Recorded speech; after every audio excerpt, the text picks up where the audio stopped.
लेकिन बड़ी हिम्मत नहीं दिखाई। मैं बार बार जीएसटी काउंसिल की मीटिंग में कहता रहा कि lower the tax rates more the compliance.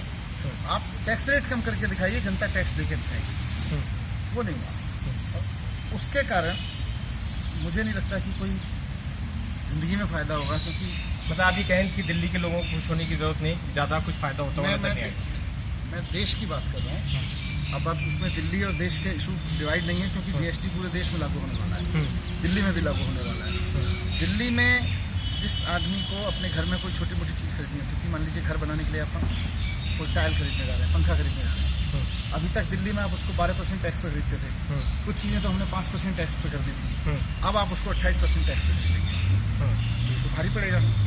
आप रेस्टोरेंट में खाना खाने जाते थे, आप किसी इंस्टीट्यूट में अपने बच्चे को कोचिंग कराते हैं, पहले आप 15% का उसके सर्विस चार्ज देते थे, अब आप उसमें 18% देंगे, तो सर्विस चार्जेस महंगे हो जाएंगे, उसकी वजह से महंगाई बढ़ने वाली है। मैं बार बार कहता रहा हूँ कि टैक्स रेट कम करिए, वरना जीएसटी उल्टा पड़ेगा, और ये होता दिख रहा है, क्योंकि व्यापारी दुखी है, जनता डरी हुई है।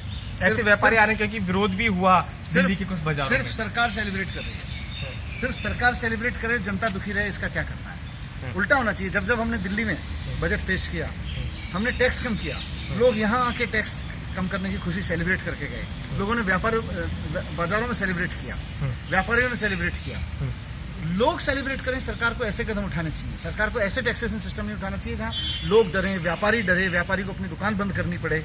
आज दिल्ली का जो मिडिल व्यापारी है, एमएसएमई समझिए उसको, और जो मध्यम वर्गीय व्यापारी है, वो बहुत डरा हुआ है, क्योंकि उसको सबसे ज्यादा हीट जीएसटी की झेलनी पड़ी।